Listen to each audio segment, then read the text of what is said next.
Hey everybody, it's me Aaron and welcome back to Lloyd's Comics and Collectibles and welcome back to creating your first D&D character week 2.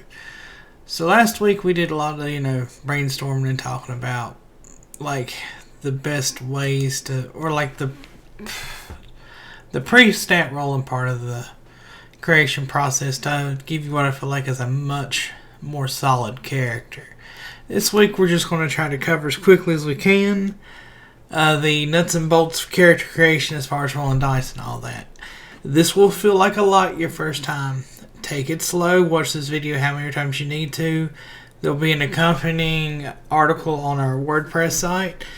Going there might be a little easier. Read that a couple times. I did take some still shots when I first made this character sheet and try to do diagrams that made sense. So maybe that'll help if something's unclear. But let's get into it. So what you'll need is some Dungeons and Dragons dice, or just a set of RPG dice. It's usually like a D20, a 10, an 8, a 12. But what we'll mostly need for what we're going to do today really is, well, you could need some of those for the hit dice, but mostly we'll be using a 6-sided dice. So how do you figure out your ability scores? Well, there are a lot of different ways to do it, and you'll have to ask your DM how they want it done. But on page 13 of the Player's Handbook, it talks all about how to get your ability scores, and it even has the table that we will use later for your ability modifiers. So ask your DM how they want their stats rolled, and follow their instructions, or if they tell you a particular method, look it up in the book. But what we're going to do for this example is the most common one, which is rolling 4d6, drop the lowest, and that's one of your stat points. Now, I've already rolled those off camera and put them into my sheet when I did the steals, so I'll show you the character sheet and explain it. But to give you an example, we're going to use roll 20. So let's say I was rolling my stats up. Where's my dice rollers? Right here. So we want 4d6. Okay. So I rolled, that's good, yes. So a 6, a 6, a 1, and a 4. We would drop the 1, and then add, and then so we would have 12, 16. So it would be 16 is one of your scores. Now you just do that 5 more times. Now, I can't remember which I said, if I said a D6 or a 6-sided dice. When you read the handbook, and I think it does explain this to you in the beginning, but if it doesn't, they refer to dice by the sides they have. Pretty obvious. But if you see the terminology D6, that means a 6-sided dice. Think of it as dice and then the number of sides that it has. So, or I think the D technically means dimensions. But so a D6 is a 6-sided dice, a D8 is an 8-sided dice. Sorry guys. And so on and so forth. So if you see that notation anywhere, that's what it means. And if there's a number before the D, before the D, that's how many of those dice you roll. So it would literally be 4d6 would be how you would write down in like that shorthand, rolling 4 dice, 4d6s. So that's how we get our scores. So let's look at our character sheet then.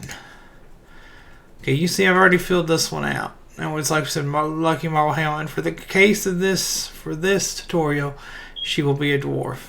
Okay, so what you'll do is after you roll all your dice, you'll want to assign them to those values to these circles under these different abilities. Now, how do you know what you want to use? Well, the shortest answer, at least for the beginning of it, is that you will want to go to your class page in the Player's Handbook. I'm using the online one from Roll20 because I paid for it. But if you scroll down or read down, there will be a section called, I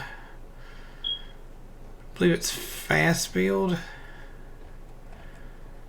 Did they not put it in the, they usually, equipment skills. Quick build, there we go. You can make a fighter quickly by following these suggestions. First, make your strength or dexterity your highest attribute score, depending on whether you want to focus on melee weapons or archery, or finesse weapons. Your next high score should be Constitution. Basically, when you're assigning values, if you don't know what to put, or what you want to up next, Constitution is pretty much good for everybody.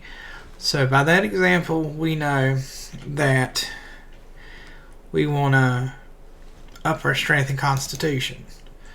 So I rolled a 18 in strength, so I put that in there. And in constitution it says 19, but I actually rolled a 17. So when you're doing these, there's another thing you want to check out, right? What you want to check out is you want to go to your race page, and if you scroll down, it tells you there's a lot of stuff in the beginning of the race section that's just like backstory to dwarves in the regular D&D universe. But what we want is what you're going to look for is this ability score increase. It says we get +2 to Constitution. So that means when you're making the character, you guessed it, you get +2 to Constitution. So that 17 became a 19. Now, what about all these other scores? Those are our primary scores. So we're set. Now, what you will want to do is consult, and it is on page 175 of the Player's Handbook, if you've got the physical version. It's called Using Ability Scores. And it'll go over like what strength, dexterity, charisma, and all that initially means, right? Sorry guys, she's wandering through. And then it go down here and it will, after you read some other things, there in that section on 175 there will be a list of what these strength stats apply to. I think in this one, yeah, you can get a wisdom there, and then it goes into.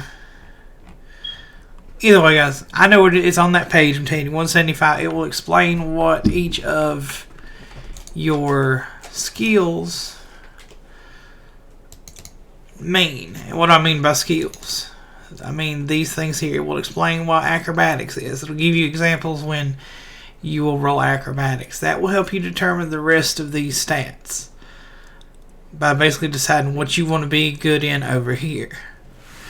Now, if you're doing this physical, use a pencil. That way if you make a mistake or if you forget a step or have to go back and do a step and you make a change, you can just erase it. Now, to explain some of my thought process here, she's going to be in heavy armor, not use ranged weapons, and she's a dwarf, and they're kind of got short, stumpy legs. So, in my mind, my lowest stat, which was an 8, can go in dexterity. I wanted her to be, kind of intelligent. She was raised in a family with a cleric and a bard, and they use magic, so I figured her intelligence would be reasonably high, or, one of her better stats. And then wisdom, I always like to have a decent perception if I can. I don't like being oblivious. I feel like it's bad for a fighter. So, got another one of my scores. And then charisma, I like playing dwarves loud and boisterous. So charisma got a decent stat. Now granted, all these are practically the same. So, splitting hairs. But if there was a difference, that was my kind of stat priority. Would have probably been like intelligence and wisdom about on the same tier. The intelligence is more for backstory reasons because she's not a caster, and then wisdom's for like perception and a few other things. And then charisma, if I had another not so good stat or like a 10, I could have put it in charisma. You can still play charismatic, it just won't be as effective on dice rolls, which might be funnier. Like you act really charismatic, but it just never lands. Okay, so how do we figure out what's up here? Well, that's actually pretty easy. There's a table. On the same page we got our different roll methods from on page 13. There is a chart that looks something like this. Now granted, this is typed up in a document in Roll20. Here's your score, here's your modifier. Okay? Pretty easy to figure out. Basically, it's in twos. 10, which is generally considered average, is 0. So 9 and 8 is -1, 12 to 13 is +1, and then so on and so forth. So just remember it comes in sets of twos. But if you need it, that chart is also on page 13. Okay, so we go through and we fill all that out. Now, technically, if you're doing a physical sheet, you could do either one. Roll20's digital character sheet helps fill out some of the stuff for you, so it always puts the score there. Okay. So the next thing we want to go through and figure out is our saving throws. Okay. So we need some information for this, and once you get this down, this makes really figuring out a bulk of the stats a lot easier. So what do we do? Okay. This little check mark beside here means that my class, that I am proficient in this save. If it's not checked, I'm not proficient in the save. Well, how do we figure out what our saves we're proficient in? Well, if you were probably to take an educated guess, it would be either your race or your class, and the answer is your class.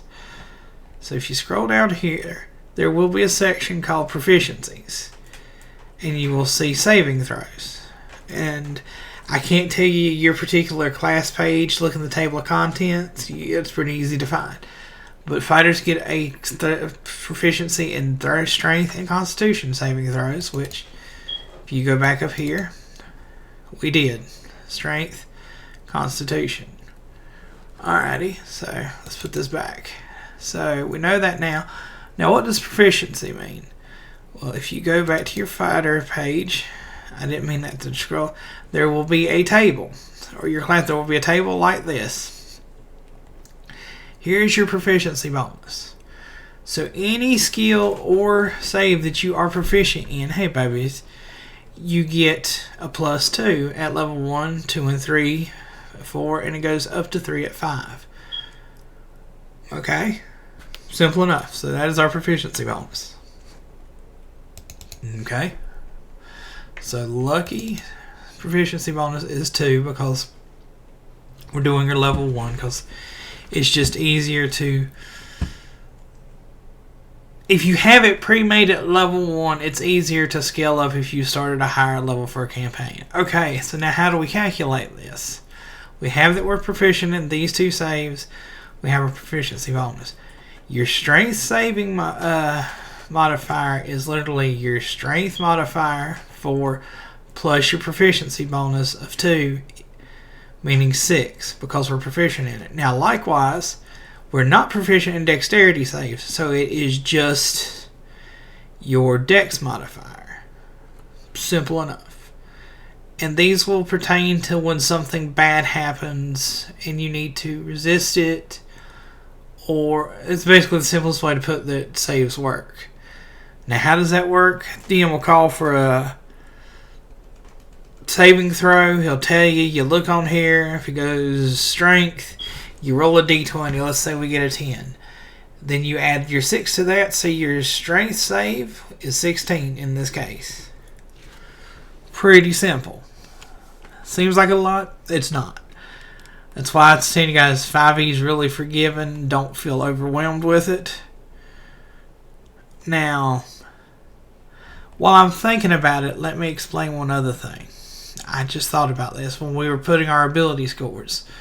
Most classes and subclasses have 2 primary stats. When you get to level 3 in almost every class, you get to take a, they call them different things, but think of it as like a subclass.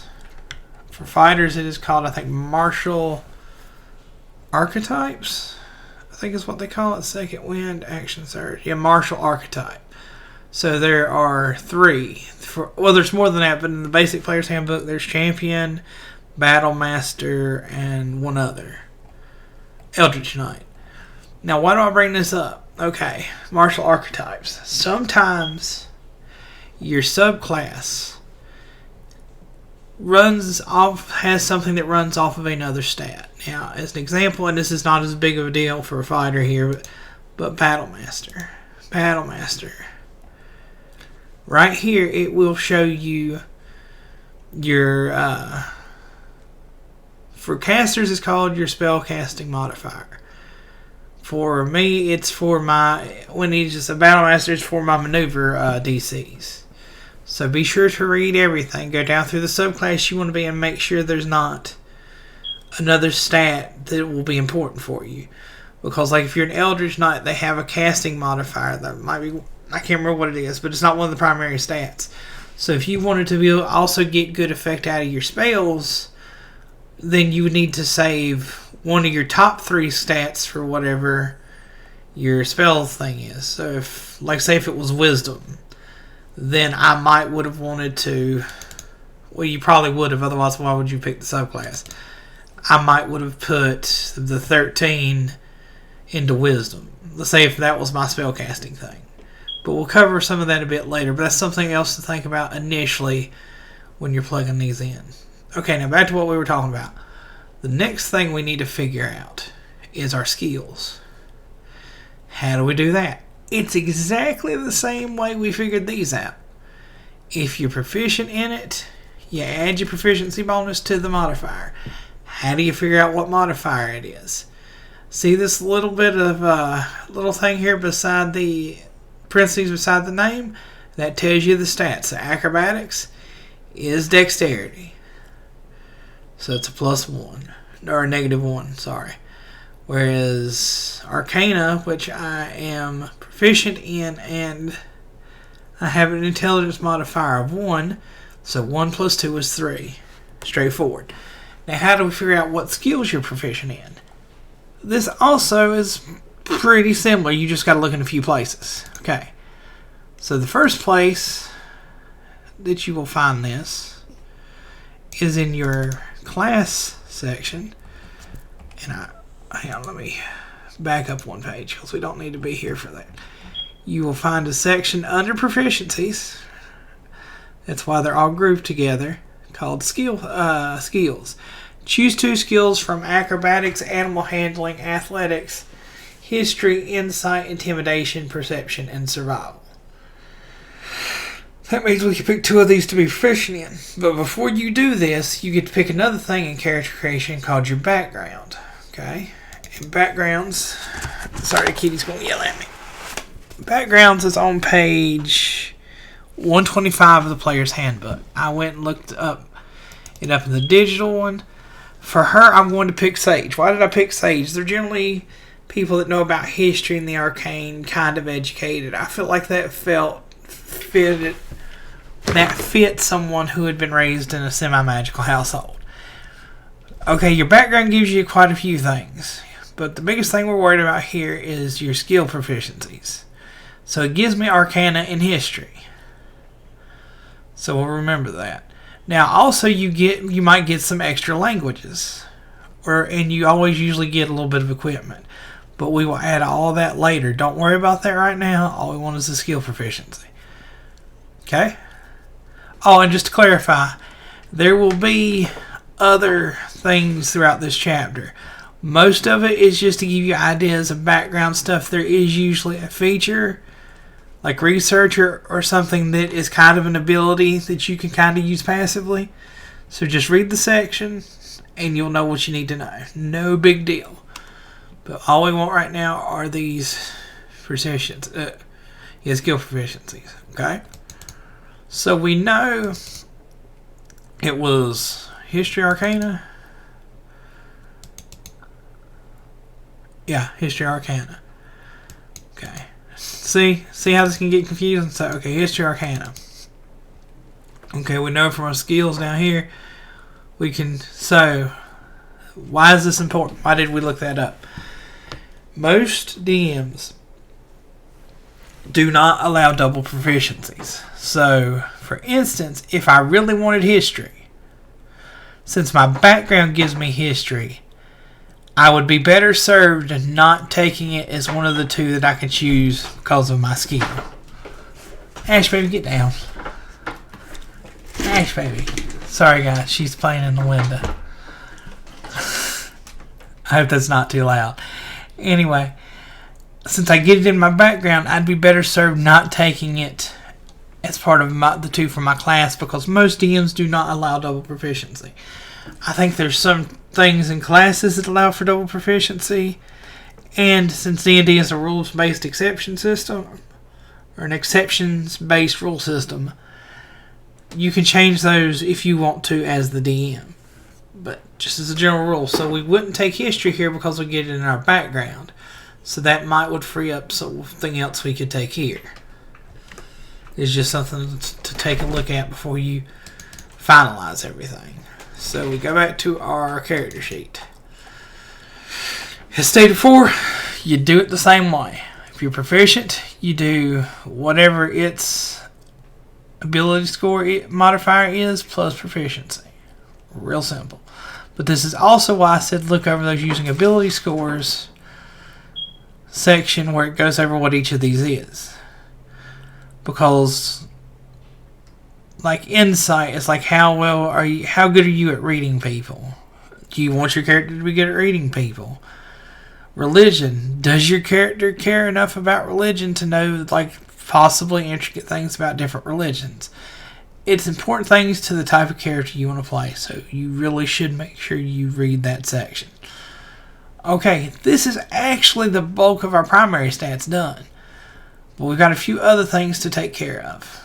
Initiative, what is this? This determines what position you go in the turn order. So there's like 3 of you. How you determine who goes first? You roll initiative. All that stat is your dexterity modifier, which rolls as a -2. Speed, where did I get that? That's how many feet you can move as part of your movement in a turn. That's real easy to find. It's in your race section, undersize, speed.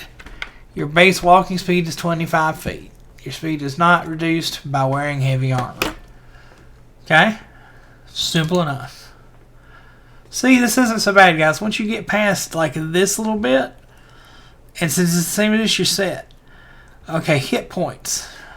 Now, this will be a little tougher to explain. Where do you find your hit points? Well, you don't so much find your hit points. You have to calculate them. Sorry, guys. Actually, don't jump up on that right now. You go to your class. Under features and everything, you will see, where is hit point? Up above proficiencies, you'll see hit points. Now, what does all of this mean? Hit dice. You get 1d10 per fighter level. I'll explain that one last because it's not. It is important, but you don't have to calculate as much. Hit points at first level. 10 plus your Constitution modifier. Basically, for any class, you take the maximum result of their hit dice and add their Constitution modifier. Okay? Now, to figure out your hit points past second level, let's say, if she was level 2, there's a couple ways you can do this. Some DMs say you roll your hit dice, and whatever that result is that plus your Constitution modifier is how many points you gain for that level. Most of them I've played with say take the average, which is this, or 6, which is half plus 1 plus your Constitution modifier. So however your DM wants to calculate that, follow his directions. Now what does all that mean? Okay, let's go back here. Remember how we said it's at the maximum of your hit dice plus your Constitution modifier. That's dwarf, that's not the character sheet. Okay, so her Constitution modifier, 4. So her maximum hit points at first level is 14. Now, what happens if she leveled up to level 2? So what you would do is, let's say he uses the take the average. So half plus 1. So 10 plus 1 is 6. 6 plus 4 is 10. So if she was level 2, she'd be 24 hit points by that method. Now, something to bear in mind is if your Constitution modifier changes at any point, you immediately recalculate all your hit points. Now, usually, you've hit one of the levels where you get a ability score improvement and it's going up, but it can go down. So let's say somehow at level 2 she got a +1 to her Constitution modifier. Then we would back the whole process up. So she would have strength, she'd have Constitution modifier +1. Like she's got a ring, let's say. I mean, she wouldn't have a ring, but let's say she does. So her first level hit points would be 10 plus 5, 15. Every level after that would be the average of her hit dice, 6 plus 5 is 11, so she'd be 26. 11 plus 15, 26. See how that works? Not that complicated. If it stays the same, you can figure out a real easy math formula to do that. So we've done all this. What else do we have left? Well, everything else we have left to calculate requires gear. So I'm going to take a side step to explain this, and I kind of already covered it, but let's cover it fully. If you go to your spells page, it looks like this. And I'm not going to get into it in super detail here because a caster is a bit harder. So if you guys want me to, I can do a small video on if you roll a caster. Not much changes. This is the biggest thing that changes. So remember how we had that section for our Battle Master where it told us our DC? Same thing as their spell save DC. If you had Wisdom here, it would be your DC would be 8 plus your Wisdom plus your Proficiency. But okay, let's do our Strength. We know their Strength is 4 plus 2 Proficiency plus 8. So 4 plus 8 is 12 plus 2 is 14. Your spell attack ability bonus is literally whatever your spell state is plus your proficiency. So if there was something that casted spells with strength, which there isn't, 4 plus 2 was 6. So it would be whatever your spellcasting ability is. Now, where would you find that? Give me just half a second because I didn't think this far ahead.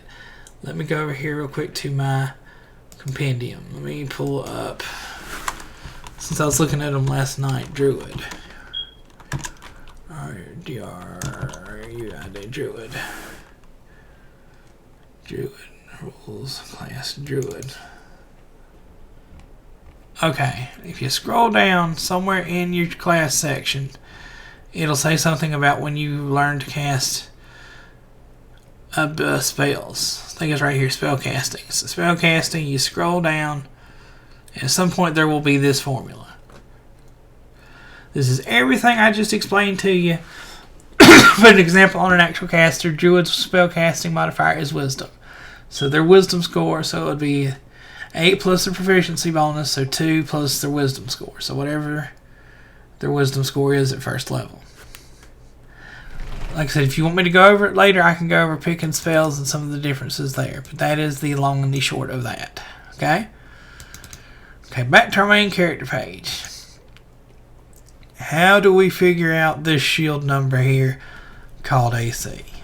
Well, the short answer is that your AC is the AC of whatever armor you're wearing. In my case, chainmail, and potentially a shield. Now, how did I figure that out? When you're getting gear when you start a character, usually the method is you either take the starting gear or you take their starting wealth and the class's starting wealth and buy your own gear. We will take her starting gear to make this simple. Where do you find your starting gear? Well, you go to your class, and if you scroll down here, first off it tells you under proficiencies what armor and weapons and potential tools you're proficient with. In the case of a fighter, it's all armor and shields and simple and martial weapons. Okay? Equipment. You'll see a section like this, and basically for each of these dots you get to take either A or B or C if there's a third. So chainmail or leather armor and a longbow and 20 arrows. This is more for if you're going to make a ranged fighter. Lucky's not going to be a ranged fighter. So we'll take the chainmail. Then option 2, a martial weapon and shield or 2 martial weapons. I want her to have a shield because I imagine her sort of, hunkering down and giving orders. So we'll take martial weapon and shield. These other 2 aren't important right now, but we get the option of a light crossbow and 20 bolts or 2 hand axes. I'd take the 2 hand axes. And then next you get to take a Dungeoneer's pack or an Explorer's pack, you can pick. Now, what does all this mean for us? Well, simply put, what you do is you go to the armor page, which is on page 145, has the table. Okay? Sorry about the puppers, guys. But weapons. Here's a weapons table. And it does them by category. Simple, ranged, and all that other stuff. But I know ahead of time I want to take the battle axe. This tells me its damage, and there are properties over here. for different weapons. Some of them have none, means none of that stuff applies. Okay? So then, what you want to do is also read in this section. If you scroll up above, I believe it goes over in the regular handbook near that table. It goes over what those stats mean, those tags mean. So we want the battle axe. What does versatile mean? It means you can wield it one-handed or you can wield it two-handed. If you wield it two-handed, its damage dice goes up to a D10. Okay? Also not sure why I did that, but let's do armor first. I wasn't thinking. Let's do weapon. Let's do armor first. Armor is on page, what did I say? 145. You'll see this table. It tells you the armor class, the different types of armor, the cost if you're buying it, the armor class. We can wear chainmail. That's what we're going to do. So it requires 13 strength to wear, and it has an AC of 16. Okay? So that means our AC should be 16, right? Well, why is it 18? We're also proficient in shields. So if you actually go to the armor table and scroll down, it tells you shields are plus 2 AC. Okay? Pretty simple. So that means while we're wielding the shield, our AC is 18. You'll need to keep track of that whether you're using your shield or not. In Marvel and Lucky's case, I'm going to be using the shield. Okay, and then next is the weapons, which we were kind of looking at. So I'll explain it again real quick. Damage, what it costs to buy if you were buying it, and then special properties. Versatile means you can wield it two-handed and do 1d10 damage instead of a d8. Some notable things here as some tags. You should read all of them, but some important ones. If a melee attacks are generally done with your strength modifier. Okay? But if a weapon has finesse, you can make the attack with your dex instead of your strength. An example of that would be, I think, the quarterstaff. That's not the quarterstaff. There was finesse. Daggers. Daggers can be calculated with your dexterity on melee attacks instead of your strength. Now for ranged weapons, simple ranged weapons. Ranged weapons are generally calculated with dexterity, but there are some weapons that can be both melee and ranged. If they have the thrown property, you can use your strength stat for ranged attacks instead of your dexterity. This range thing you can read about, but if they're in the short range, which is the first number, it's a normal roll. If they're at past short range, it's disadvantage, which means you roll 2 d20s, take the lowest. Okay, but for our case, battle axe 1d8 damage. Okay, so we can figure the rest of this out pretty easy, but I will show you. Battle axe 1d8. Okay, so when you do your to hit, this is your attack roll. You roll a d20 and you add your strength or whatever stat the weapon uses for those attacks. Again, in the case of finesse, you can use dexterity. So 4, and since we're proficient with the weapon, we get our proficiency bonus. So our attack roll is plus 6. And your damage roll is calculated just as simply by you roll your damage dice and you add your strength modifier. Or if it's a ranged attack, you add your dex modifier. Or if it's a thrown ranged attack, you add your strength. Pretty straightforward. And there you got it, guys. Your character sheet's more or less done. All that's left to do is to go back through your class and write down, take all this other stuff and put it somewhere where you will know what it does. Like, okay, when you become a fighter, you get to pick one of these. You pick one. Protection, and you get down to second wind. You have a limited will stamina that you can protect yourself with from harm. On your turn, you can bonus action to, and it tells you. And then, you'll get into stuff that's by level. Starting at 2nd level, you can push yourself beyond your normal. So, you take that and you just go down as you level up and for your level. And if it says you get it, you put it on your sheet. The same thing goes for your subclass. Check it. You'll get stuff every so often from it. So you write all that stuff down, and then you just go back to your background like we did earlier, and you'll write down your languages and your equipment. And then go back over your race, make sure you've got everything. Which the only thing you should really have there is your languages, I think. And maybe some other passive abilities. And then your sheet's done. Sorry guys, I know that took a hot minute. I hope this was helpful. Follow us on all the social medias below. And if you have any questions, feel free to leave a question there. Go to the WordPress site and read the article. It'll help. And I'll catch you next time, guys. Peace.